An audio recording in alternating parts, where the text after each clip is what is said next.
ओम गणेशाय नमः। ओम नमः शिवाय। मैं निखिल ज्योतिष आचार्य आप सभी का मेरे चैनल पर पुनः स्वागत करता हूं। आशा करता हूं कि आप सभी स्वस्थ होंगे।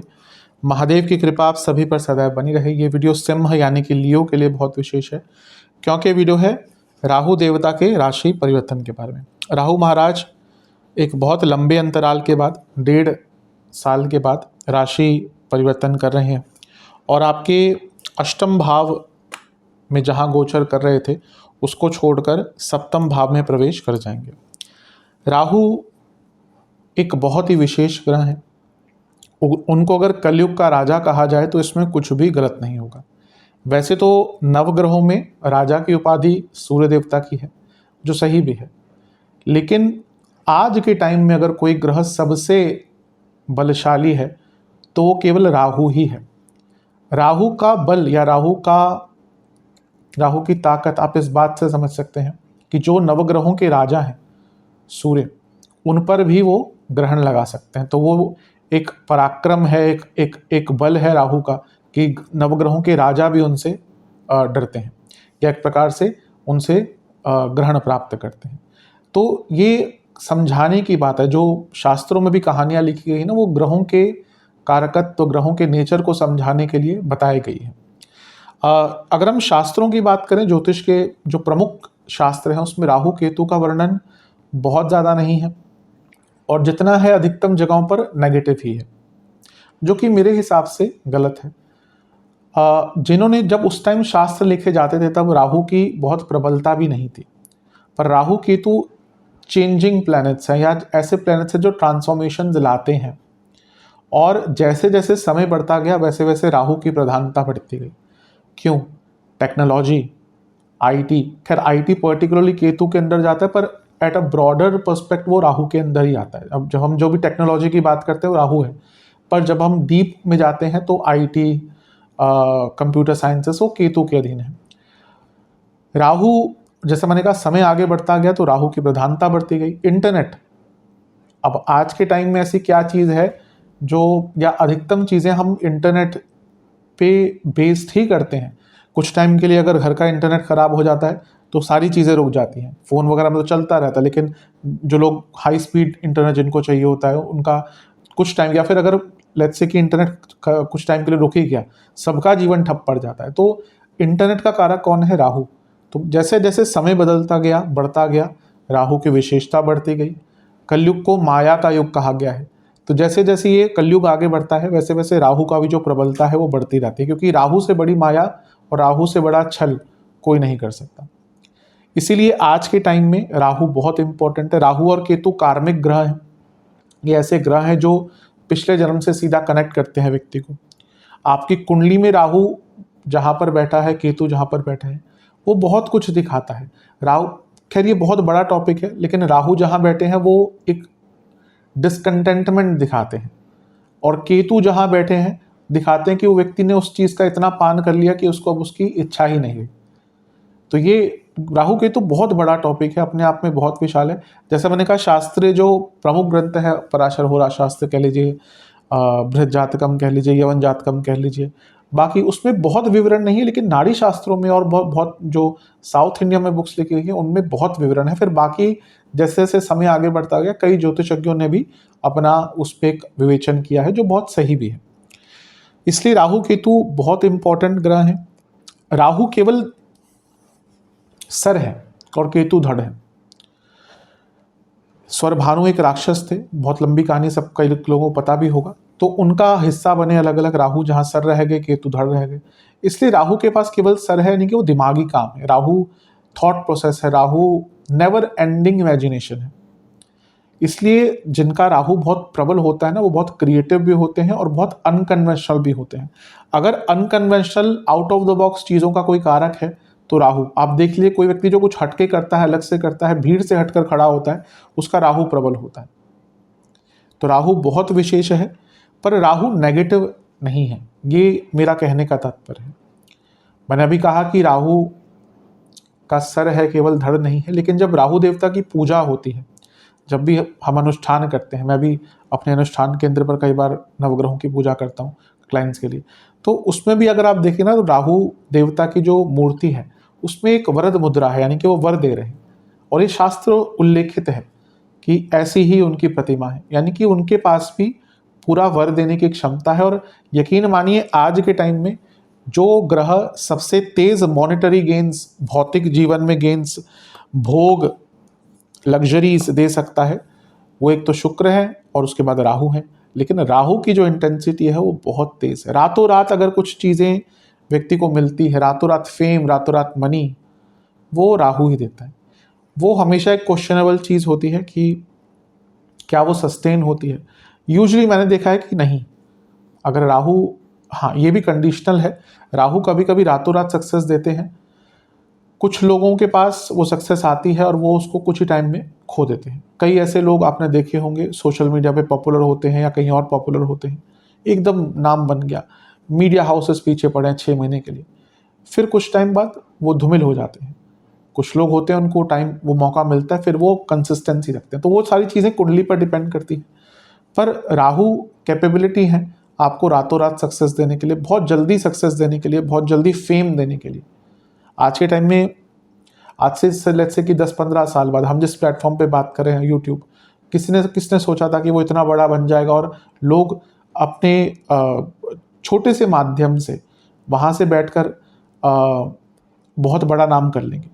मैं अपनी भी बात करूँ, शायद आज ठीक है मैं चाहूँ तो कि इतना काम किया है कि मैं किसी न्यूज़ चैनल पर जाके भी कर सकता हूँ। वो मेरा कभी मन नहीं करता कि वहाँ पे मैं स्लॉट बुक करके कर सकता हूँ, क्योंकि मेरा हमेशा क्वालिटी कंटेंट बनाने का मतलब रहा है। कई न्यूज़ चैनल कांटेक्ट करते हैं कि आप आ जाइए, पर फिर उनके हिसाब से करना पड़ता है, कोई आवश्यकता मुझे उसकी लगती नहीं। पर अगर ये यूट्यूब नहीं होता तो मुझे भी लोगों के साथ कन्वर्सेशन करने के लिए एक कोई माध्यम और नहीं होता। बट पहले क्या होता था कि एक पीढ़ी दर पीढ़ी चली आती थी, उन्हीं का कब्जा रहता था हर चीज़ पे। और बुरा भी लगता है, जब मैं भी यूट्यूब पे आया था, मुझे भी याद है जब मेरा साप्ताहिक राशिफल चलने लगा तो कुछ ऐसे लोग जो पहले से बनाते थे साप्ताहिक राशिफल, उन्होंने मेरे बारे में कुछ 2-3 चीज़ें नेगेटिव भी बोली, इनडायरेक्टली पता चल जाता है। लेकिन ये वो माध्यम है जहाँ से आपको आगे बढ़ने के बारे में, अपने जीवन में आगे बढ़ने का अवसर प्राप्त होता है। तो राहु रातों रात आपको सक्सेस दे सकते हैं, रातों रात आपको आगे बढ़ने का मौका दे सकते हैं। इसलिए राहु की विशेषता बहुत ज़्यादा है। राहु एक्सपेंशन है, राहु बियॉन्ड लिमिटेशन है, राहु की कोई लिमिटेशन नहीं। क्यों? क्योंकि वो कोई फिजिकल एंटिटी ही नहीं। Rahu is not a physical entity, पर फिर भी वो ग्रह हैं, फिर भी वो प्रभाव डालते हैं। कुछ बहुत बौद्धिक व्यक्ति जो होते हैं ना, वो तर्क देते हैं बिना पढ़े कि राहु और केतु तो कोई प्लैनेट नहीं है, आप इनको नवग्रह में क्यों डालते हैं, ज्योतिषी गलत है। जब पढ़ा ही नहीं, कि पता ही नहीं कि ग्रह और प्लैनेट में क्या फ़र्क है, तो ऐसे लोग फिर तर्क देते हैं, तो उनसे क्या बोला जाए।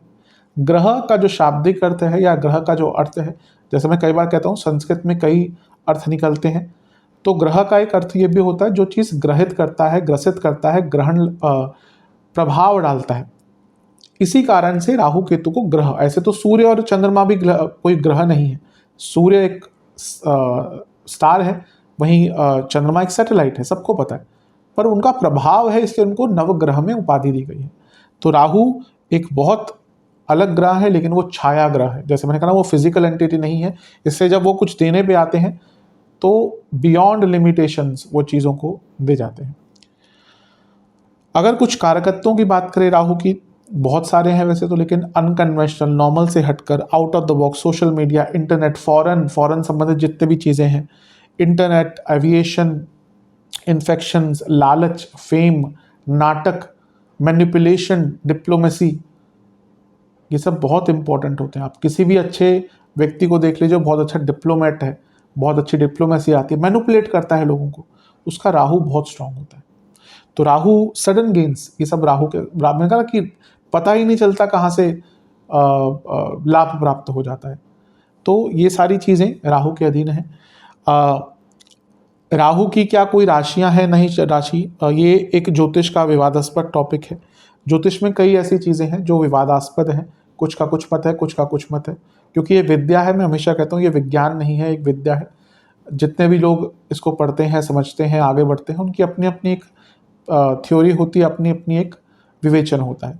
तो राहु मेरे हिसाब से वैसे भी शास्त्र जो क्लासिक है, उसमें कुछ बहुत ज़्यादा विवरण नहीं है कि इनकी कोई राशियाँ हैं कि नहीं है। मेरे हिसाब से राहु और केतु की कोई राशि नहीं होती, बल्कि वो जिस भाव में होते हैं, अगर आपकी कुंडली में देखिए जिस भाव में है ना, वो उनको उस भाव का स्वामी मानिए।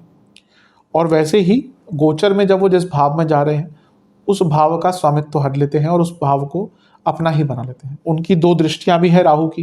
राहु की एक दृष्टि है आपके लाभ स्थान पर, एक तीसरे घर पर होगी, और इसके साथ ही शनि महाराज जो यहाँ पर आपके 8वें घर में बैठे हैं, क्योंकि राहु शनि की राशि में है तो शनि का भी इम्पैक्ट राहु पर आएगा। तो ये जो गोचर है राहु का, ये बहुत विशेष है। वीडियो एक ऑर्गेनाइज्ड वे में आपके सामने आ सके तो मैंने इसको कुछ प्रमुख भागों में बांट लिया है। पहला पॉजिटिव पॉइंट्स होंगे, फिर करियर आदि पर मैं थोड़ा सा विवेचन करूंगा, क्योंकि जब पॉजिटिव डिस्कस करूंगा बहुत चीज़ें शायद ऑलरेडी आ चुकी होंगी, पर फिर भी स्पेसिफिकली जाकर इसके साथ ही नेगेटिव्स और उपाय, और नेगेटिव के बाद सेहत फिर उपाय। यदि आपकी लग्न राशि या चंद्र राशि सिंह है, दोनों ही गाइडेंस के लिए इस राशिफल को देख सकते हैं। जहाँ से आपको ये राशिफल सूट करता है, लेट करता है, वहाँ से इसको देखिए। व्यक्तिगत तौर पे मेरा मानना है कि लग्न राशि से देखेंगे तो अच्छा है। इनकेस नहीं पता आपको अपनी लग्न राशि, तो आप अपनी चंद्र राशि से भी इसको ऑब्जर्व कर सकते हैं। शुरू करते हैं पॉजिटिव पॉइंट्स के साथ। सबसे पहले राहु का परिवर्तन किस तारीख को हो रहा है, कब हो रहा है? 18 मई 2025 को ये परिवर्तन हो रहा है, और 2026 दिसंबर तक राहु आपके सप्तम भाव में ही गोचर करेंगे। ठीक है, शुरू करते हैं। पॉजिटिव पॉइंट्स है तो इसको मैंने थोड़ा सा कुछ प्रमुख भागों में हमेशा की तरह बांट लिया है, ताकि एक क्लियर गाइडेंस आपकी तरफ जा सके। सबसे पहला पॉइंट, कहाँ पे आ रहे हैं राहु? सप्तम भाव में गोचर कर रहे हैं। ये लाइफ चेंजिंग मोमेंट होगा सिंह के लिए। कारण क्या है? हम राहु की ही बात करें, लेकिन राहु के साथ हमेशा केतु भी चलते हैं। तो ये जो है ना एक्सेस जो बन रही है, क्योंकि केतु यहाँ पर होंगे, तो ये लग्न पर जब भी राहु केतु का प्रभाव आता है ना, एक साथ ही आता है, या तो राहु लग्न में आएंगे, केतु सप्तम में आएंगे, जो कुंभ लग्न के लिए होगा। यहाँ पर सिंह के लिए क्या हो रहा है कि आपका जो सप्तम में राहु आ रहे हैं, लग्न में केतु आ रहे हैं। तो ये जो एक्सेस होती है राहु केतु की ना, मैंने हमेशा कहा है कि बहुत डिफाइनिंग होती है। ये ऐसा एक समय होता है जब जीवन में बहुत ट्रांसफॉर्मेशंस देखने को मिलते हैं, बहुत बड़े बड़े ट्रांसफॉर्मेशंस देखने को मिलते हैं। तो लाइफ चेंजिंग एक मोमेंट आपके लिए रहने वाला है। अगला पॉइंट, राहु केंद्र में है। मैं कई बार इस रूल को बता चुका हूँ। विशेषता है एक राहु और केतु की कि यदि ये लग्न या त्रिकोण में केंद्र या त्रिकोण में होते हैं तो ये राजयोग देते हैं। ये लघु पराश्री का बहुत अच्छा प्रिंसिपल है, जो मैंने कई बार फलित होता हुआ देखा है। अब गोचर की केवल बात करें, वैसे इसमें कुछ और इम्प्लीकेशंस भी होते हैं, वो कुंडली में देखने चाहिए, लेकिन गोचर में इनकी एक अवस्था होती है, इनकी एक प्रबलता होती है कि अगर ये केंद्र त्रिकोण में है तो ये राजयोग देते हैं। तीसरा, शादी का योग। मैं कई बार इस चीज़ को बता चुका हूँ कि राहु एक कैटलिस्ट का काम करते हैं शादी के एरिया में, और ये कोई मेरी थ्योरी नहीं है। मैं हमेशा कहता हूँ, जो ज्योतिष के भीष्म पितामह रहे हैं KN राव साहब, जिनसे मुझे सीखने का सौभाग्य मिला, तो उनकी ये थ्योरी थी। उन्होंने अपना विवेचन किया, समझा इस चीज़ को। वो हमेशा कहते थे कि राहु को कई ज्योतिष पुराने ब्याहु कहते थे, यानी कि जो ब्याह करा देता है। कई ऐसा मैंने देखा है कि राहु केवल, मैंने अपने जीवन में कई बार प्रेडिक्शन केवल राहु के गोचर या दशा की है, ऐसे लोगों की जिनकी शादी बहुत टल रही थी। तो जब राहु का वो समय आया तो उनकी शादी अचानक से हो गई। बहुत जल्दी होता है ये चीज़ें जब राहु का प्रभाव आता है। तो यहाँ पे विवाह का भी योग बहुत अच्छा आपका बन रहा है। अगला पॉइंट, क्योंकि ये काम त्रिकोण है, 3, 7, 11 काम त्रिकोण है, तो राहु काम त्रिकोण में आ रहे हैं। यहाँ पे ना आपकी इच्छाओं की पूर्ति भी दिखेगी। कई इच्छाएं जो आपकी बहुत लॉन्ग ड्यू थी, जो नहीं हो पा रही थी। हो सकता है कुछ की शादी की इच्छा हो सकता है किसी की बिजनेस स्टार्ट करने की इच्छा हो सकता है किसी की फेमस होने की इच्छा हो। जो भी आपकी इच्छाएं हैं ना, उसको राहु पूर्ण करने में मदद करेंगे। 5वां पॉइंट, अभी बिजनेस का मैंने एक टॉपिक छेड़ा, सप्तम भाव बिजनेस का है, तो बिजनेस में आगे बढ़ने के लिए, नया बिजनेस स्टार्ट करने के लिए सबसे अच्छा ये टाइम बन जाता है। अगला पॉइंट, 6वां पॉइंट, सप्तम भाव क्या है? पब्लिक इमेज का है, और राहु यहाँ पे आके पॉपुलैरिटी दे सकते हैं, यानी कि आपको पब्लिक के बीच में पॉपुलैरिटी प्राप्त करवा सकते हैं। तो बहुत अच्छा योग ये बन रहा है। अगर आप चाहते हैं, अब ऐसा नहीं कि हर व्यक्ति चाहता है कि वो पॉपुलर हो, कुछ लोगों को लगता है कि हर नहीं, ऐसे कई लोग होते हैं जिनको नहीं चाहिए होता, वो बहुत अपने जीवन में खुश होते हैं। कुछ लोग होते हैं उनको बहुत पॉपुलैरिटी चाहिए होती है। तो यहाँ पे अगर आप ऐसे व्यक्ति हैं जिनको एक नाम बनाना है, पॉपुलैरिटी चाहिए, बहुत अच्छा टाइम है, स्पेशली सोशल मीडिया के थ्रू। 7वां पॉइंट, सप्तम भाव जो होता है ना वो जीवन में पूर्णता भी देता है, क्योंकि लग्न से सप्तम है। इसलिए हमेशा अपना पति या पत्नी बहुत चुनकर लेना चाहिए या चुनकर देखना चाहिए, क्योंकि ये ऐसा भाव है जो जीवन में पूर्णता लाता है, डिपेंडिंग कि पार्टनर अच्छा है। अगर नहीं अच्छा पार्टनर तो पूर्णता तो बहुत दूर की बात है, अपूर्णता ही पूरे जीवन में फिर रहेगी। इसलिए सप्तम भाव ये इतनी विशेषता है, इसको पूर्णता का भी भाव कहा जाता है और ये ही शादी के लिए देखा जाता है। तो यहाँ पे अगर बुरे ग्रह बैठे हैं, सप्तम भाव बहुत खराब है, तो वो दिखाता है कि शादी खराब रहेगी, और जिसकी शादी खराब है उसके जीवन में फिर अपूर्णता ही अपूर्णता है। खैर, यहाँ पे मतलब क्या है राहु का? राहु देखे, जैसे मैंने कहा ना कि एक्सपैंड करने वाले ग्रह हैं, राहु एलिवेट करने वाले ग्रह हैं। तो आपके पूरा जो जीवन का स्तर है ना, उसको राहु यहाँ पर उठा सकते हैं एट अ हायर लेवल। 8वां पॉइंट, राहु, इसके साथ ही क्या है, राहु एक धूमिल ग्रह है, धुआं वाला, धुआंधार ग्रह है। लेट्स से कि आपकी एक परसेप्शन बन गई है जिसको आप चेंज करना चाहते हैं, नहीं कर पा रहे थे, ये वो टाइम है कि जो भी आपके बारे में किसी ने परसेप्शन बनाकर रखी हुई है, वो परसेप्शन आप बहुत आराम से चेंज कर सकते हैं। चलते हैं 9वें पॉइंट की तरफ। राहु सप्तम में आके विविध भोग कराते हैं, यानी कि आपकी जो लग्जरीज हैं, जीवन के जो भोग हैं, वो बढ़ने वाले हैं। राहु शुक्र की तरह एक लग्जूरियस ग्रह है। राहु को केवल महंगी चीज़ें, ऐसी चीज़ें जिससे वो शो ऑफ कर सके। शुक्र भी लग्जूरी है पर राहु शो ऑफ भी है। तो यहाँ पर ऐसी चीज़ें, ऐसे विविध भोग आप कर पाएंगे जो बहुत लग्जूरियस टाइप के हैं। 10वां पॉइंट, सप्तम भाव जो है वो सेल्फ एम्प्लॉयमेंट का भी है। मैंने बिजनेस की बात करी। लेट्स से कि आप कुछ ऐसा करना चाहते हैं जो पर्टिकुलरली बिजनेस ना हो पर एक आपकी एक्स्ट्रा इनकम खोल दे, मे बी कुछ कंसल्टिंग टाइप आप साथ में, कोई फ्रीलांसिंग या स्पेकुलेटिव मार्केट्स, इनसे जुड़ा भी अगर आप कोई छोटा मोटा सेल्फ एम्प्लॉयमेंट लेना चाहते हैं, करना चाहते हैं, तो बहुत अच्छा एक मौका है। 11वां पॉइंट, 10वें से 10वें है तो सडन प्रमोशन, कुछ लोगों की यहाँ पर बहुत तेज गति से प्रमोशन हो सकती है। मतलब कि या तो ऐसी प्रमोशन होगी जो एकदम आपके करियर को एलिवेट कर दे, या फिर ऐसा भी हो सकता है कि आप एक्सपेक्ट ही नहीं करें, भाई अभी 1 साल पहले प्रमोशन हुई, अचानक से फिर से आपका नाम आ जाए। 12वां पॉइंट, बैलेंस चेंज लेकिन फॉर अ गुड। सप्तम भाव बैलेंस का होता है। अब राहु जब यहाँ पे आते हैं तो वो ट्रांसफॉर्मेशंस देते हैं। केतु, राहु केतु का प्रभाव है, तो आपकी प्रायोरिटीज चेंज होना शुरू हो जाएंगी, और जब व्यक्ति की प्रायोरिटीज चेंज होती है तो उसके जीवन का बैलेंस भी शिफ्ट होता है। पर ये राहु कहीं ना कहीं प्रैक्टिकल एक ग्रह है और उसको पता है उसको क्या चाहिए। तो यहाँ से ना क्लैरिटी आ जाएगी कि हाँ, मुझे एग्जैक्टली यही चीज़ चाहिए, मुझे ये 20 चीज़ों में हाथ नहीं मारना, लेकिन मुझे ये 5 चीज़ें करनी है जो मैं बहुत अच्छी तरह से कर सकता हूँ। ये बहुत प्रभाव है, इंपॉर्टेंट। 13वां पॉइंट, राहु एक तामसिक ग्रह है। तमस को ऐसा नहीं कहना चाहिए कि वो गलत ही चीज़ होती है। तमस एक ऊर्जा है, तमस एक सबसे स्ट्रॉन्ग फिजिकल ऊर्जा या भोग कह लीजिए, वो सब तमस में आता है। हाँ, उसको चैनलाइज करना चाहिए। सत्व, रजस और तमस, ये 3 प्रकार के तत्व हैं जिनकी बहुत विशेषता हमारे जीवन में है।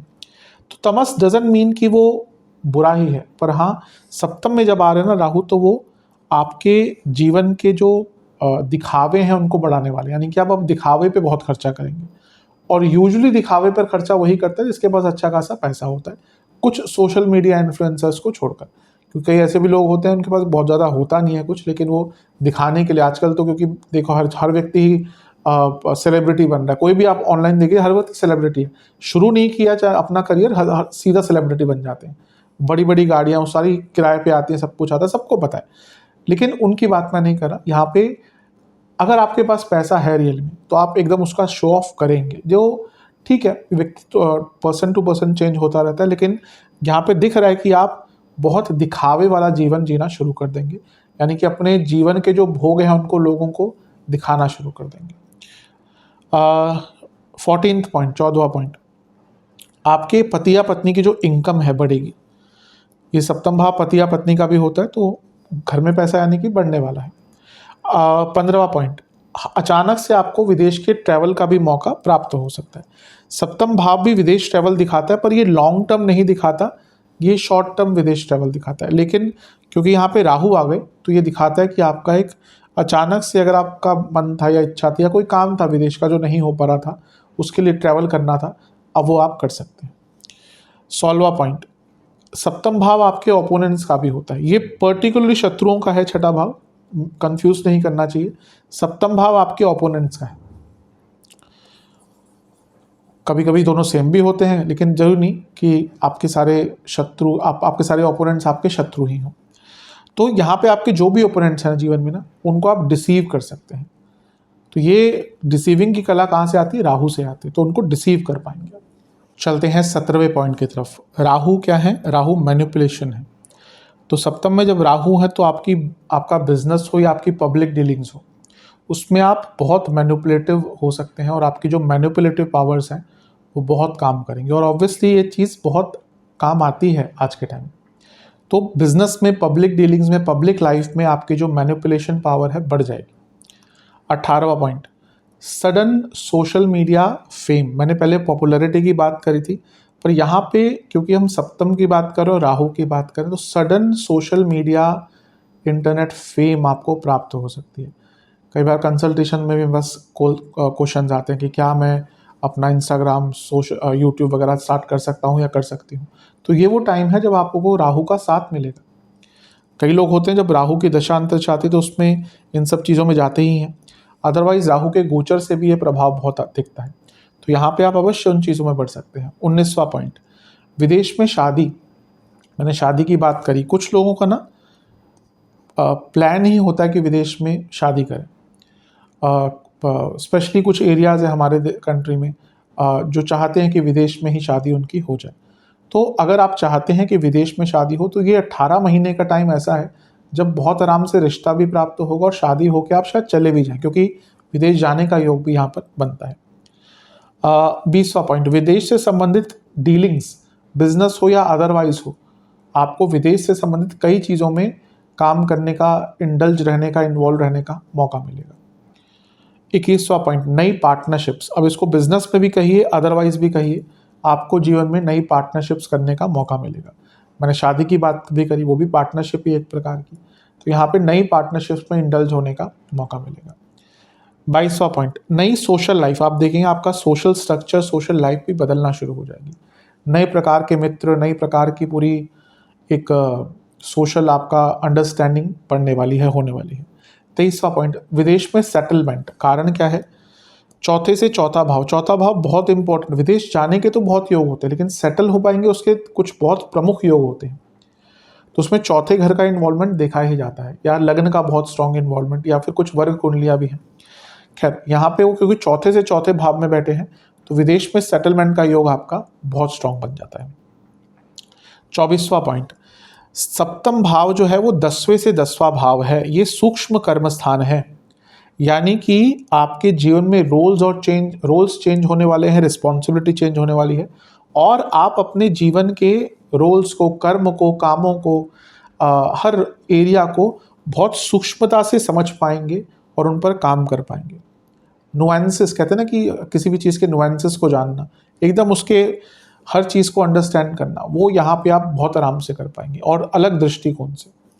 25वां पॉइंट, कोई ओपोनेंट है आपका, लेट्स से कि बिजनेस में आपका किसी से कोई केस चल रहा है या कोई सिविल सूट चल रहा है, तो जो भी एक प्रभाव है इस प्रकार की चीज़ें, मे बी क्रिमिनल साइड पे मैं नहीं जाऊँगा इस टाइम पे, लेकिन कोई भी और कॉन्फ्लिक्ट चल रहा है तो उसको डिप्लोमेसी से आप बहुत आराम से सुलझा सकते हैं। कोई फैमिली का ही प्रॉपर्टी इशू है, लेट्स से एंसेस्ट्रल प्रॉपर्टी का इशू है, उसको बहुत आराम से यहाँ पे सुलझाया जा सकता है विद डिप्लोमेसी। और देखिए, कॉम्प्रोमाइज़ होता है तो थोड़ा सा तो ऊपर नीचे होता है, लेकिन फिर भी आपके फेवर में ही रहेगा। 26वां पॉइंट, कोई और भी किसी प्रकार का विवाद चल रहा है, ये मैंने इस चीज़ की बात करी, आपके पर्सनल जीवन में कोई विवाद चल रहा है, उसको भी सुलझाने का बहुत अच्छा मौका है। 27वां पॉइंट, सप्तम भाव मार्ग भी दिखाता है। अष्टम भाव भी मैं कई बार कहता हूँ, लेकिन अष्टम भाव रास्ता तब दिखाता है जब और कहीं से सब कुछ धूमिल हो जाता है, फिर एक नया रास्ता आता है अष्टम से। सप्तम भाव जीवन का जो पथ है उसको एकदम क्लैरिटी के साथ साथ आपके सामने रखता है कि क्या करना है। जैसे मैंने कहा पूर्णता है ये सप्तम भाव। तो आप देखेंगे कि कई नए रास्ते आपके लिए जीवन में खुलने वाले हैं। 28वां पॉइंट, ये बहुत अच्छी चीज़ है। ये कुछ ही ग्रह देते हैं कि desire to be best among others. आप देखेंगे एक ऐसी छवि बनाने की, ऐसा बनने, छवि क्या छोड़िए, बनने की आप कोशिश करेंगे और कर भी पाएंगे, जहाँ पे आप दूसरों से हटकर खड़े हो जाएंगे। मैंने कहा ना कि राहु भीड़ से अलग अलग हटके ग्रह है, राहु और केतु। जिनका राहु और केतु का बहुत प्रभाव है ना, अलग ही दिखते हैं, अलग ही उनका व्यवहार होता है। अब राहु वाला प्रबल व्यक्ति होता है, उसको वो बातें अलग तरीके से करेगा, उसके बात करने का तरीका, उसकी सोच बहुत आगे की हो। केतु थोड़ा सा फिर वो आध्यात्मिक हो जाते हैं, उनको तो फिर अलग ही रहने का मन करता है। तो यहाँ पे जब राहु की हम बात करें तो डिजायर्स है, तो यहाँ पे सप्तम भाव क्या है, पद प्रतिष्ठा है आपकी। तो आप उस पद पर पहुंच सकते हैं जहाँ पे फिर आपको कोई छू नहीं पाएगा। चलते हैं 29वें पॉइंट की तरफ। सप्तम के राहु सहयोग दिखाते हैं, यानी कि ना आपको जीवन में जहाँ पे आपको किसी की आवश्यकता पड़ेगी कि हाँ भाई ये काम मुझसे नहीं हो रहा, तो कोई ना कोई कहीं ना कहीं से सहयोग आपको प्राप्त होगा। 30th पॉइंट, ये देखेंगे आप, इस चीज़ को ऑब्जर्व करिएगा। 30th पॉइंट, बड़ा पद, बड़ी प्रतिष्ठा, बड़ा मान, बड़ा सम्मान। 10वें से 10वां भाव है, ये पद प्रतिष्ठा, प्रमोशन आदि का होता है। तो जब राहु, मैंने कहा राहु बहुत बड़ी चीज़ें हैं, आपकी सोच से परे चीज़ें यहाँ पे आपको प्राप्त हो सकती हैं। 31वां पॉइंट, विदेश में सम्मान। सप्तम भाव सम्मान, पद प्रतिष्ठा, जैसे मैंने भी कहा राहु है, तो विदेश में सम्मान। कुछ लोग होते हैं उनको मे भी इंडिया में उतना रिकॉग्निशन ना मिले, अपने घर में ना मिले, अपने कंट्री में ना मिले, पर विदेश में उनको बहुत सम्मान प्राप्त होता है। कई ऐसे धर्म गुरु हैं, उनको इंडिया में बहुत लोग नहीं जानते, कुछ जगहों पे जानते होंगे, पर विदेश में उनका बहुत ज़्यादा एक प्रचलन। आप ओशो की बात कर लीजिए, आज लोग ओशो के बारे में जान रहे हैं, लेकिन जब ओशो को एकदम पीक पे थे, तब इंडिया में ठीक है फॉलोइंग तो उनकी ऑब्वियसली, ऐसा नहीं कहना उनकी फॉलोइंग नहीं थी, पर विदेश में जाके देखिए क्या नाम है, क्या ऐसा उनका वर्चस्व था कि जो यूएस वाले जो पॉलिटिक्स थे वो उनसे एक प्रकार से घबरा गए थे। तो वो वर्चस्व उनका विदेश में जाकर, एक पूरी सिटी जो बना सकता है वहाँ पे जाकर, और इतनी भी प्रबलता थी कि उनको टाइम और मिल जाता तो सिटी क्या पूरा स्टेट अपना बना लेते। लेकिन वो मैंने कहा कि वो सम्मान उनको विदेश में जाकर दिया, ऐसा नाम उनको विदेश में मिला जो उस टाइम में भी उनका इंडिया में उतना नहीं था। इंडिया में बहुत ओपोनेंट्स थे उनके, उनकी बातों को समझ नहीं पाते थे, पर आज के टाइम में कई लोग उनकी बातों की जो गहनता है उसको समझने का प्रयास करते हैं। अगला पॉइंट, 32वां पॉइंट, राहु महाराज छठे से दूसरे भाव में है, तो किसी लीगल केस से आपको लाभ प्राप्त हो सकता है। लीगल केस से लाभ मतलब कि आपके ही फेवर में चीज़ें जाएंगी। 33वां पॉइंट, राहु जो है वो अष्टम से 12वें में है, कोई एंसेस्ट्रल प्रॉपर्टी बेचना चाहते हैं, बहुत अच्छा टाइम है। अगला पॉइंट 34वां पॉइंट, राहु जो है वो पंचम से तीसरे में है, स्टूडेंट्स के लिए जीवन में बहुत नए नए ऑप्शंस खुलने स्टार्ट हो जाएंगे। 35वां पॉइंट, राहु चौथे से चौथे में है, जीवन में लग्जरीज बढ़ेंगी। 36वां पॉइंट, राहु तीसरे से पंचम में है, यानी कि स्किल्स, मैनिपुलेशन और डिप्लोमेसी ये सब आएगा, और जब ये तीनों चीज़ें मिल जाएं तो आगे बढ़ने से कोई रोक ही नहीं सकता। 37वां पॉइंट, राहु दूसरे भाव से छठे में है, तो कोई मॉनेटरी प्रॉब्लम चल रही थी उसको बहुत आराम से सॉल्व कर सकते हैं बाय हुक या बाय क्रुक। 38वां पॉइंट, राहु अष्टम से 12वें में है, राहु 12वें से अष्टम में है। ये अचानक से क्या दिखाता है, विदेश से कोई सडन गेन्स आपको आ सकती है या गुप्त धन अचानक से प्राप्त हो सकता है। अगले पॉइंट की तरफ चलते हैं, राहु 11वें से नवम में आ गए, तो 11वां भाव क्या है, लाभ, और राहु क्या है, सडन लाभ या बड़ा लाभ। तो आप देखेंगे जीवन में अचानक से sudden money, sudden income, let's say कि आप बिजनेस स्टार्ट करना चाहते कर ही नहीं पा रहे, जॉब आपकी नहीं लग रही थी, ये अचानक से राहु यहाँ पे आके जॉब आदि आपको प्राप्त करवाएंगे। 40वां पॉइंट, राहु नवम से 11वें में है, यानी कि फादर को भी यहाँ पे सडन लाभ प्राप्त हो सकता है। 41वां पॉइंट, राहु नवम से 11वें में है, तो राहु क्या है, वृद्धि है, नवम क्या है, भाग्य है, तो भाग्य बहुत साथ देने वाला है। अब बात करते हैं राहु देवता के ऊपर शनि देव का प्रभाव। राहु, जैसा मैंने कहा, राहु केतु जिस ग्रह की राशि में बैठते हैं उसके स्वामी पर भी प्रभाव डालते हैं और उसके स्वामी का प्रभाव भी उस ग्रह पर आता है, यानी कि राहु पर शनि का प्रभाव होगा। ये राहु केतु की वीडियोस ओवर हो जाए तो मैं चारों ग्रहों के प्रभाव, मिश्रित प्रभाव के बारे में वीडियो बनाऊंगा। उसमें मैं दिखाऊंगा कि किस प्रकार से राहु शनि एक दूसरे पर इम्पैक्ट डाल रहे हैं। यहाँ पर केवल हम राहु पर ही जो शनि का प्रभाव आ रहा है उन्हीं पर ज़्यादा हम फोकस करते हैं। तो शनि क्या है, छठे घर के स्वामी हैं और अष्टम में बैठे तो विपरीत राजयोग बना रहे हैं। तो ये राहु पर वो विपरीत राजयोग का प्रभाव आएगा, तो जीवन में कई अलग प्रकार के मौके खुलने या मौके दिखने शुरू हो जाएंगे। मैंने कहा ना कि यहाँ पे नए नए रास्ते खोलेंगे राहु के कारण ही, लेकिन क्योंकि विपरीत राजयोग बन रहा है, यानी कि विपरीत अवस्था में जो राजयोग बनता है, विपरीत राजयोग कभी भी उस तरीके से आपको रिजल्ट नहीं देता जिससे आप सोच रहे थे। अलग प्रकार से मौके देगा लेकिन सफलता तक लेकर जाएगा। दूसरा, क्योंकि अष्टम में बैठे हैं तो अचानक से धन की प्राप्ति यहाँ से भी दिखती है, क्योंकि अष्टम में बैठे ग्रह का राहु पर प्रभाव, राहु खुद सडन गेन्स देते हैं। और क्योंकि ये सप्तम से दूसरा है तो बिजनेस में बहुत लाभ मिलेगा। और अष्टम में बैठे हैं, राहु का प्रभाव है, तो गुप्त धन तो आपका कई गुना बढ़ने वाला है। और क्योंकि छठे भाव का स्वामी ऑलरेडी विपरीत राजयोग बना रहा है, तो जो छठा भाव क्या है, उपचय भाव है, तो कॉम्पिटिटिव स्पिरिट, लीगल चीज़ों में सफलता, कंपटीशन, इन सब में आगे बढ़ने का आपको अवसर प्राप्त होगा। और क्योंकि शनि खुद सप्तमेश भी हैं जहाँ पर बैठे हैं राहु, तो ये विवाह आदि संबंधित भी चीज़ों में जो उसमें रुकावटें आ रही थी वो बहुत आगे बढ़ाएंगे और सडनली आपकी एक नई पहचान बनाने में आपको मदद करेंगे। अब राहु देवता की दृष्टि की बात करते हैं। सबसे पहला, राहु की 2 दृष्टियाँ होती हैं, एक पाँचवीं दृष्टि 11वें पे रहेगी, 9वीं दृष्टि तीसरे पे रहेगी। तो 11वें भाव पर राहु का प्रभाव, देखिए 11वां भाव क्या है, एक्सपेंशन है, और राहु एक्सपेंशन है, असीमित संभावना, जीवन ही बढ़ने वाला है बेहतरी की तरफ, पैसा बढ़ेगा, जॉब में वृद्धि, ये इनकम का भाव है तो जॉब बिजनेस दोनों में वृद्धि ही होगी, धन बढ़ेगा, कई इच्छाओं की पूर्ति, जीवन में बहुत नए मौके खुलने वाले हैं।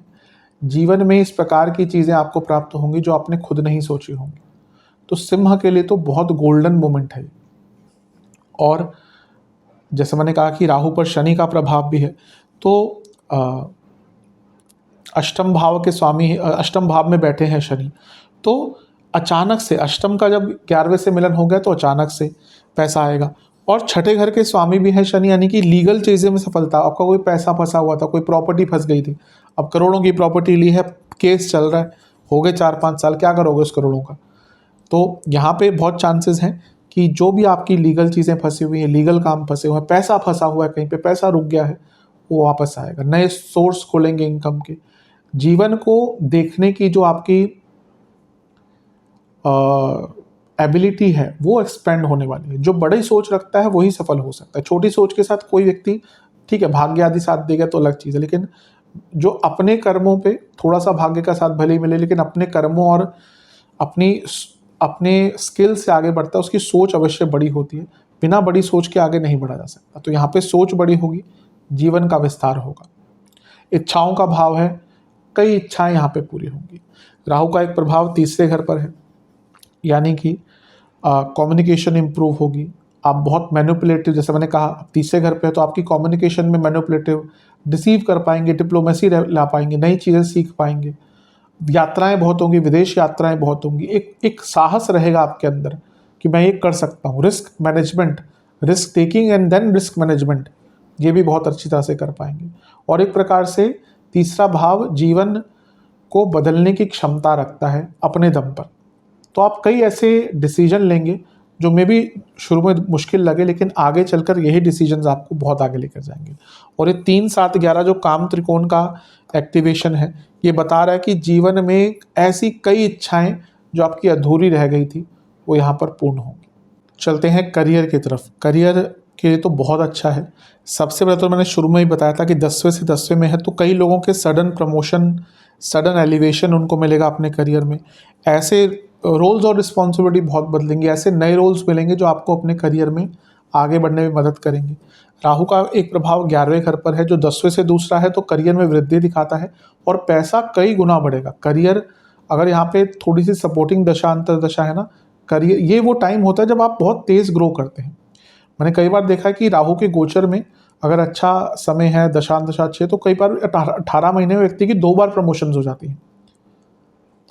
तो करियर के लिए बहुत अच्छा है। वो तीसरे घर को भी देख रहे हैं, तो नई चीज़ें सीखने का, अनकन्वेंशनल चीज़ें सीखने का, नया आप डिप्लोमेटिक रह पाएंगे, डिप्लोमेसी का यूज़ कर पाएंगे। आज के टाइम में कॉर्पोरेट सेक्टर हो या पब्लिक सेक्टर हो या कुछ और प्रकार की जॉब हो, अगर आप डिप्लोमेटिक हैं, मैनिपुलेटिव हैं, आपका आगे बढ़ने के जो चांसेस है बढ़ जाते ही हैं। कई बार आप देखेंगे जो बड़ी पोस्ट पे बैठे होते हैं शायद वो स्किलफुल उतने नहीं हो, नीचे जो भी उनके लोग काम करते हैं ना, सब यही बोलते रहते हैं, अरे इसको तो कुछ नहीं आता, लेकिन वो उस जगह पर है क्योंकि शायद उसके पास डिप्लोमेसी है, शायद उसके पास मैनिपुलेशन है, और वो भी एक स्किल होती है जो हर किसी को नहीं आती। तो यहाँ पे दिख रहा है कि आप वो सारी चीज़ें, और कॉन्फिडेंस बढ़ेगा अपने स्किल्स पर, अपने स्किल सेट पर, अपने ऊपर विश्वास बढ़ेगा, नई चीज़ें सीखने के लिए उत्सुक रहेंगे, क्यूरियस रहेंगे, रेडी टू चेंज रहेंगे। तो करियर में बहुत अच्छा। बस एक चीज़ से बोलूँगा, बच के रहिए। अब सब जब 10वें घर में राहु आते हैं ना, तो गुप्त शत्रु बहुत बढ़ जाते हैं, मतलब कि ना आपको पता ही नहीं चलेगा कौन आपका है, कौन अपना नहीं है, कौन पराया है, कौन मुंह पर अच्छा है, कौन पीठ पीछे आपकी इमेज को ख़राब कर रहा है। तो यहाँ पे कुछ लोग मे बी सडनली ना हो ये, लेकिन धीरे धीरे करके ना आपके पीछे आपकी एक ऐसी इमेज बनाना शुरू कर देंगे जो लॉन्ग टर्म में आपको तंग करेगी। तो कुछ भी छोटी सी चीज़ ऐसी दिखती है, उसको लेकर केयरफुल रहेगा। कभी कभी आप बहुत ओवर एंथुजियास्टिक रहेंगे, ज़्यादा उतावले, उससे भी बच के रहिएगा। और ऐसा नहीं कि आप सब कुछ ही सही करेंगे, ये भावना भी कभी कभी राहु देता है कि मुझसे तो कुछ गलत हो ही नहीं सकता, यहाँ पे भी बचना है, वरना ये डाउनफॉल का इंडिकेशन होता है। कुछ करियर जो बहुत एलिवेट करेंगे, टेक्नोलॉजी फील्ड से हैं आप, एआई, इंटरनेट से जुड़ा कुछ कार्य करते हैं, सोशल मीडिया से जुड़ा कुछ जॉब है आपका, एरोनॉटिकल इंजीनियर है, एविएशन में काम करते हैं, कुछ भी कंसल्टिंग जॉब है आपकी, इन्वेस्टमेंट से जुड़ी आपकी कोई जॉब है, इलेक्ट्रिकल फील्ड की जो आपकी कोई जॉब है, विदेश संबंधित जॉब है, इमिग्रेशन से संबंधित कोई जॉब है, रियल एस्टेट से संबंधित कोई जॉब है आपकी। तो इन सारे ही एरियाज़ में आपको बहुत आगे, फॉरेन लैंग्वेज से जुड़ा आपका कुछ काम है, कुछ भी जहाँ पे फॉरेन आ गया, विदेश आ गया, उनसे जुड़ा कुछ काम है, तो वहाँ पे आगे बढ़ने के बहुत चांसेस मिलेंगे। चलते हैं बिजनेस की तरफ। बिजनेस की जहाँ तक बात है, बहुत अच्छा टाइम है। आई थिंक एक एरिया जो राहु का प्रभाव जहाँ पर सबसे अच्छा पड़ेगा वो है, ऑब्वियसली पैसा आदि तो सबका बढ़ेगा, लेकिन बिजनेस जो करते हैं उनके लिए बहुत लाभकारी है। कारण क्या है? एक तो यहाँ पे शनि थे 2023 से, वो मूव आउट कर गए, ठीक है, ये सबसे अच्छी चीज़ हुई जिनका जो सिंह वाले हैं, क्योंकि भली दशांत से अच्छी चल रही हो, बहुत रुकावटें फेस करी होंगी, लेकिन शनि वहाँ से निकल गए, अब राहु आ गए, और राहु शनि के प्रभाव में, लेकिन शनि अब सप्तम से दूसरे में है, यानी कि पैसा बढ़ेगा। राहु 11वें घर को देख रहे हैं, पैसा बढ़ेगा। और राहु जब यहाँ पे आते तो एक्सपेंड करते हैं, तो बिजनेस एक्सपेंशन का भी मौका मिलेगा। विदेश से संबंधित कुछ बिजनेस करते हैं तो और भी अच्छा है, फंडिंग मिलेगी, इन्वेस्टमेंट मिलेगा, बहुत रैपिड ग्रोथ बिजनेस में देखने को मिलेगी। और इसके साथ ही क्योंकि अगर देखा जाए तो राहु टेक्नोलॉजी है, तो आप अपने बिजनेस में ना नई नई चीज़ों को ला पाएंगे, अनकन्वेंशनल चीज़ें करेंगे, रिस्क लेंगे। तीसरे घर को देखेंगे तो स्किल सेट बढ़ेगा बिजनेस में, नई नई चीज़ें आप कर पाएंगे। त्रिकोण को एक्टिवेट कर रहे हैं सप्तम से, तो बिजनेस बहुत तेज़ गति से आगे बढ़ेगा। स्टार्ट करना है business, part time business start करना है, किसी के साथ मिलकर बिजनेस स्टार्ट करना है। विदेश से आप चाहते हैं कि आपका अच्छा खासा इंडिया में बिजनेस है, आप चाहते हैं विदेश उसको ले जाएं या घर से दूर ले जाएं, कि भाई घर से दूर मतलब कि आप पुणे में बैठ के बिजनेस करें, आप चाहते हैं कि आप पुणे का बिजनेस आपका लेट्स से कि उत्तरांचल में आप बढ़ा पाएँ, या फिर उत्तराखंड में बढ़ा पाएँ, या फिर हिमाचल में बढ़ा पाएँ, पंजाब में बढ़ा पाएँ, तो उस चीज़ के भी आपको बहुत अवसर प्राप्त हो जाएंगे। तो ये राहु तो एक्सपेंशन बियॉन्ड लिमिट देने वाले हैं, बहुत अच्छा लाभ मिलने वाला है बिजनेस वालों के लिए, तो बहुत अच्छा है। नए नए चेंजेस, क्योंकि शनि का प्रभाव है जो 7वें से 12वें के स्वामी भी हैं, शनि यहाँ पर बैठे तो उनका प्रभाव भी है, तो ये छठा भाव चेंजेस दिखाता है। खर्चा बहुत करना पड़ेगा बदलाव के लिए, लेकिन जो बिजनेस करता है उसको पता है टाइम टू टाइम अपने बिजनेस में पैसा लगाना ही पड़ता है, तो बहुत अच्छा है। बिजनेस में कौन कौन से एरियाज, बिजनेस में अगर आपका विदेश संबंधित कोई बिजनेस है, कंस्ट्रक्शन का है, मैन्युफैक्चरिंग का, टेक्नोलॉजिकल इक्विपमेंट्स बनाते हैं, टेक्नोलॉजिकल चीज़ें बनाते हैं, गैजेट्स बनाते हैं, केमिकल्स का आपका काम है, आपका इलेक्ट्रिकल इक्विपमेंट्स का काम है, आप इंटरनेट संबंधित कोई बिजनेस है आपका, इंटरनेट सर्विसेज देते हैं, इंटरनेट संबंधित काम करते हैं, सोशल मीडिया एजेंसी है आपकी, पीआर एजेंसी है आपकी, सोशल मीडिया से जुड़ा कुछ भी बिजनेस करते हैं, एविएशन सेक्टर, इमिग्रेशन सेक्टर, इसमें बहुत लाभ होंगे आपको। इसके साथ ही फार्मेसी, फार्मास्यूटिकल इंडस्ट्री से जुड़ा कुछ काम है आपका, इन सब में बहुत लाभ होंगे। तो ये सारे एरियाज़ में आगे बढ़ने का अवसर आपको प्राप्त होगा। चलते हैं लव एंड रिलेशनशिप की तरफ। जहाँ तक लव एंड रिलेशनशिप की बात है, क्योंकि पंचम से त्रिकोण में राहु है, सॉरी पंचम से तीसरे, त्रिकोण नहीं तीसरे में राहु है, तो थोड़ी मिसकम्युनिकेशन तो होगी। पर अच्छी चीज़ यह है कि राहु सप्तम में आ रहे हैं और सब पंचम से सप्तम को देख रहे हैं। तो जो लोग रिलेशनशिप में थे लेकिन उनको रास्ता नहीं मिल रहा था कि कैसे शादी की तरफ बढ़े, तो ये वो टाइम है, अचानक से फिर चीज़ें शादी की तरफ जा सकती हैं।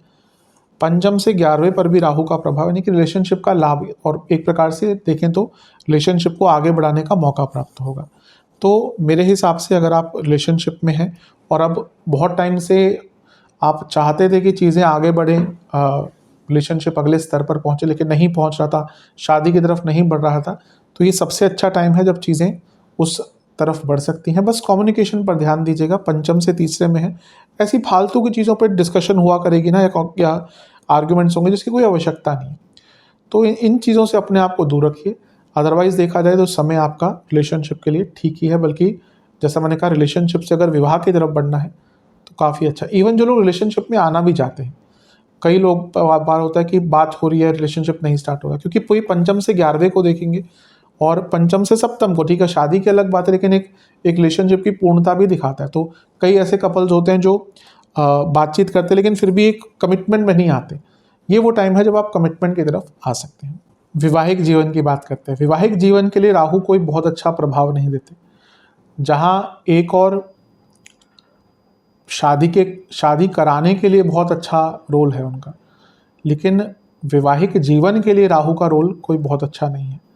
मैं हमेशा कहता हूँ कि 9 ग्रह हैं, 12 भाव है, कॉम्बिनेशन एक ग्रह जो शायद बिजनेस के लिए यहाँ पे बहुत अच्छा रिजल्ट दे रहा है, विवाह करवा सकता है, लेकिन जो ऑलरेडी मैरिड है उनके लिए राहु बहुत अच्छा रिजल्ट नहीं देते।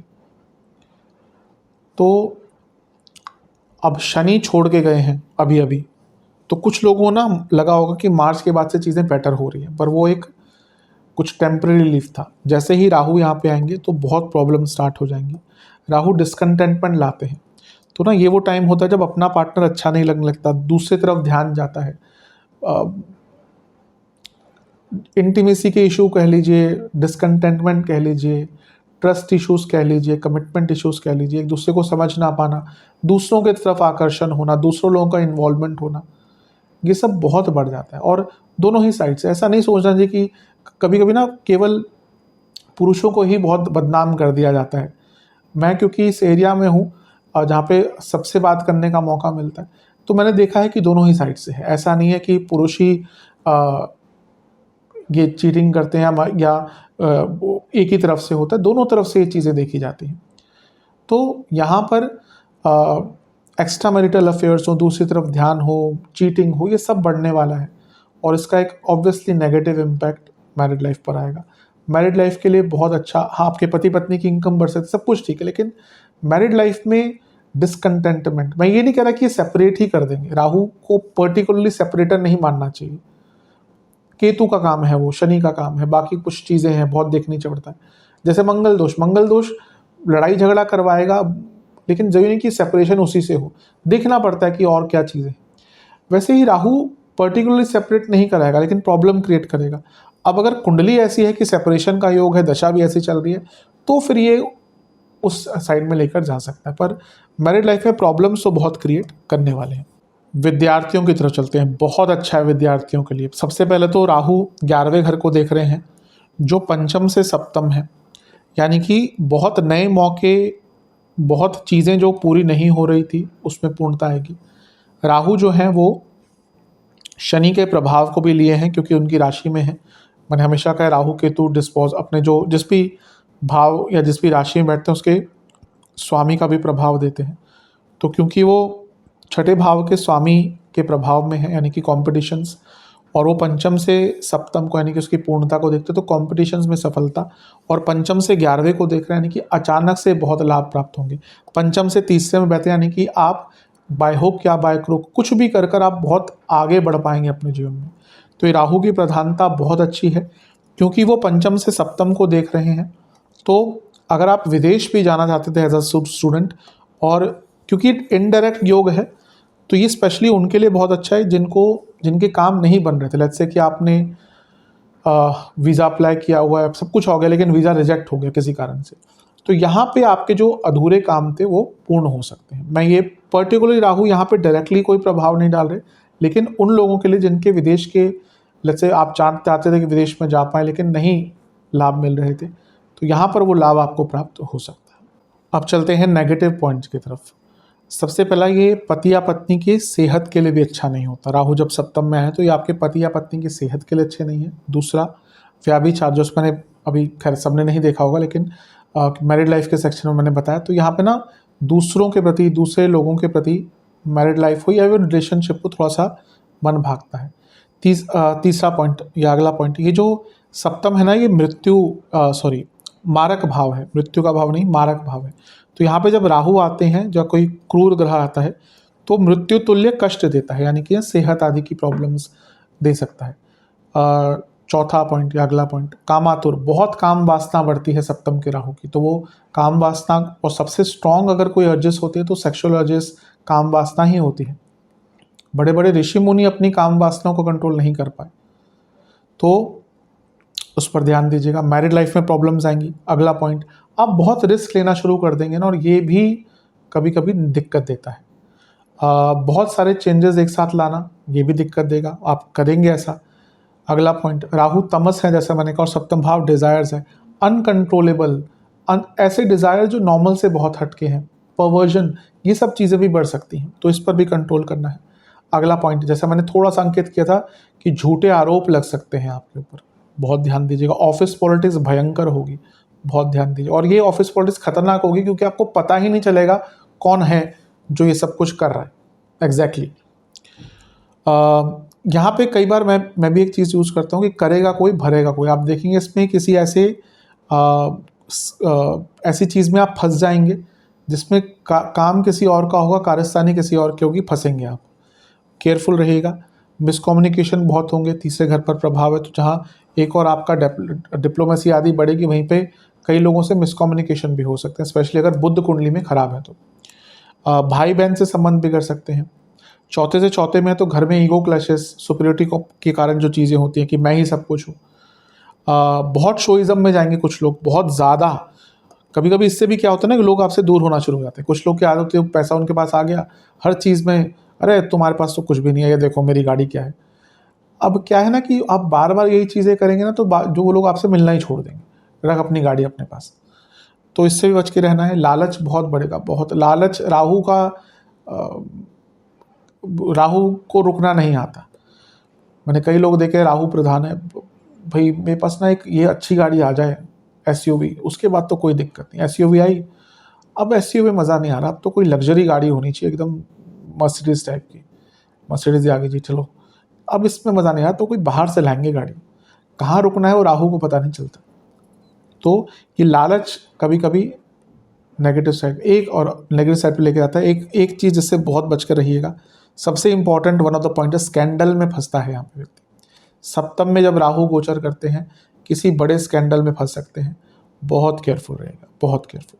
सबसे पहला, सप्तम के राहु की एक विशेषता होगी, आपकी ना देह में, देह पीड़ा इसको कहा गया है, अजीब सा एक दर्द सा रहेगा और उसका कोई इलाज भी नहीं मिलेगा। कॉन्टिन्यूसली हर 2-3 दिन में या रेगुलरली कहीं ना कहीं देह पीड़ा या देह में कोई पीड़ा चलती रहेगी, और प्रॉब्लम यह है कि वो ढंग से उसका इलाज ही नहीं मिलेगा। मधुमेह, कई लोगों को यहाँ पर डायबिटीज़ डायग्नोस हो सकती है। जो आपके आउटर सेक्सुअल पार्ट्स होते हैं, क्या रिप्रोडक्टिव जो आउटर ऑर्गन्स होते हैं, उसमें प्रॉब्लम आ सकती है। हर्निया की प्रॉब्लम, फर्टिलिटी इश्यूज़ बहुत तंग कर सकते हैं। लीवर गॉल ब्लैडर की प्रॉब्लम, स्पेशली गॉल ब्लैडर की, हार्मोनल इश्यूज़, जॉइंट पेन बहुत लोगों, इवन यंग लोगों को स्टार्ट हो जाएगा। ईएनटी की प्रॉब्लम, थायराइड संबंधित दिक्कत, बॉडी में कमज़ोरी भी बहुत लोग फील करेंगे, वात वृद्धि इसको कहते हैं। लोअर बॉडी में प्रॉब्लम, बॉडी में जो आपका लोअर बॉडी है, कमर से नीचे का दिक्कत, उसमें कुछ ना कुछ दिक्कत चलती रहेगी। इन्फ्लेमेशन बहुत रहेगी बॉडी में। शोल्डर पेन, शोल्डर इंजरीज हो सकती है। पैनक्रियाटिक इशू और स्लीप डिसऑर्डर्स तो भयंकर रूप से तंग करने वाले हैं। उपाय की तरफ चलते हैं। 5 उपाय हैं। जो लोग इंडिया में रहते हैं वो तो आराम से कर सकते हैं। अगर आप विदेश में रहते हैं तो कई जगहें हैं जहाँ पे सब कुछ मिल जाता है, कुछ ऐसी जगह हैं जहाँ पे नहीं प्राप्त होता, तो वो लोग इंडिया में अगर कोई आपके जानने वाले हैं तो उनको बोलकर करवा सकते हैं, अगर आप करना चाहते हो उपाय तो। पहला उपाय, ये आपको 3 अमावस्या करना है। दुर्गा मंदिर जाना है, एक जटा वाला नारियल जिस पे आपको एक काली डोरी बांधनी है और काजल का तिलक लगाना है, और ये आपको वहाँ पर चढ़ा के आना है और 4 बार दुर्गा चालीसा का पाठ करना है। ये आपको 3 अमावस्या करना है, यानी कि 3 महीने तक चलेगा उपाय, क्योंकि एक महीने में एक ही अमावस्या आती है।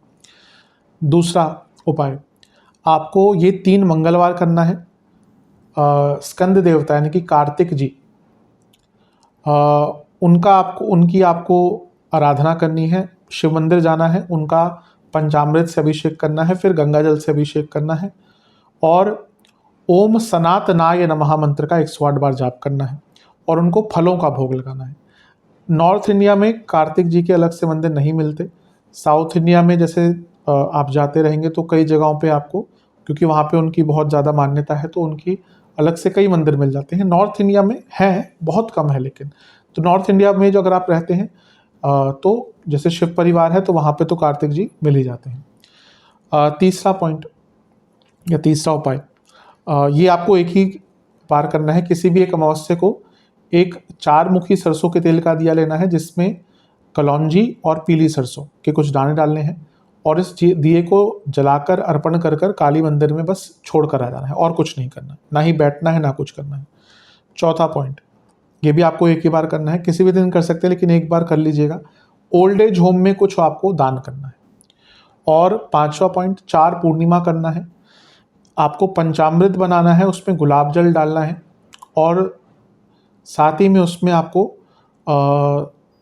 थोड़ा सा चंदन का तेल डालना है। इसको द्रव्य को मिलाकर शिवलिंग का अभिषेक करना है, बेलपत्र अर्पण करने हैं, पीले पुष्प की कोई माला अर्पण करनी है, और शंकर जी का एक मंत्र है, ओम भूतपतये, ओम भूतपतये नमः, इसका आपको जाप करना है 108 बार।